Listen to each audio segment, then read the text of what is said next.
नमस्कार, प्रभात खबर में आपका स्वागत है। इस वक्त मैं आपके साथ हूं पवन। बंगाल विधानसभा चुनाव के लिए अभी 6 चरणों की वोटिंग बाकी है। 1 अप्रैल को दूसरे फेज की वोटिंग हुई। दूसरे फेज की वोटिंग में सबसे बड़ी सीट नंदीग्राम थी।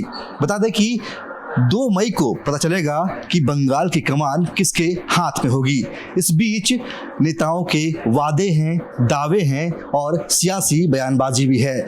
बंगाल की सबसे बड़ी विधानसभा सीट नंदीग्राम में जो हाई वोल्टेज ड्रामा कल हुआ, यानी 1 अप्रैल को जो हुआ, उसे सभी ने देखा। नंदीग्राम में बॉलीवुड फिल्म की तरह पॉलिटिकल डांस हुआ, एक्शन हुआ, ड्रामा भी हुआ, उसके बाद क्लाइमेक्स भी हुआ। ममता बनर्जी वहां पहुंची और राज्यपाल जगदीप धनखड़ से बात करते भी देखी गई। इसके बाद वहां से वो चली गई।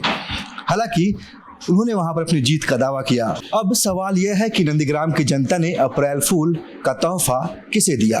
दूसरे फेज की वोटिंग के दौरान 1 अप्रैल को ममता बनर्जी नंदीग्राम के बोयल बूथ पर 2 घंटे गई थी, वहां पर धरना दिया था। और इसकी पीछे की वजह क्या थी, आज फानाकाटा में रैली को संबोधित करते हुए ममता बनर्जी ने इस बात का खुलासा किया। उन्होंने कहा कि बीजेपी के गुंडे वहां पर थे, जिसके लिए वो बोयल बूथ पर गई थी और वहां पर 2 घंटे बैठी थी। अब आपको फ्लैशबैक में ले जाते हैं।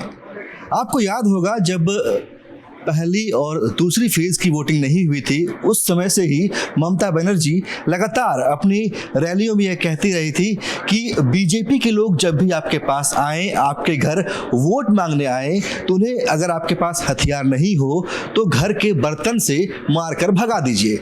इसके साथ यह भी कहती थी कि अगर बीजेपी वाले आपके पास आए, आपको वोट देने के लिए पैसे दें, तो उनसे पैसे ले लें और 1 अप्रैल को जब मतदान होगा तो टीएमसी को वोट करें और बीजेपी को अप्रैल फूल बना दें। अब बात फिर से 1 अप्रैल की करते हैं। 1 अप्रैल को ममता बनर्जी नंदीग्राम के बोयल बूथ पहुंची। वहां पर उन्होंने जो कुछ किया, उसके बाद फिर से बीजेपी और टीएमसी आमने सामने हैं।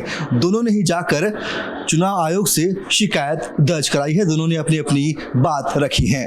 हालांकि बूथ पर 2 घंटे बिताने के बाद जब ममता बनर्जी वहां से निकली तो उन्होंने अपनी जीत का दावा किया। इधर ममता बनर्जी के जाने के बाद शुभेंदु अधिकारी भी बोयल बूथ पहुंचे। वहां पर विक्ट्री साइन दिखाते हुए उन्होंने अपनी जीत का दावा किया और कहा कि आप नंदीग्राम की 90% जनता से पूछ लीजिए कि जीत किसकी होगी।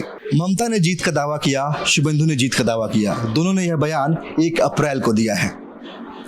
1 अप्रैल को नंदीग्राम की जनता ने भी जवाब दिया है। अब देखना यह है कि नंदीग्राम की जनता ने जो अप्रैल फूल दिया है वो किसे दिया है। जोड़ा फूल को दिया है या फिर कमल फूल को दिया है, यह तो 2 मई को ही पता चल पाएगा। तब तक थोड़ा इंतजार कीजिए। नमस्कार। प्रभातखबर.com, विश्वास वही, रफ्तार नहीं।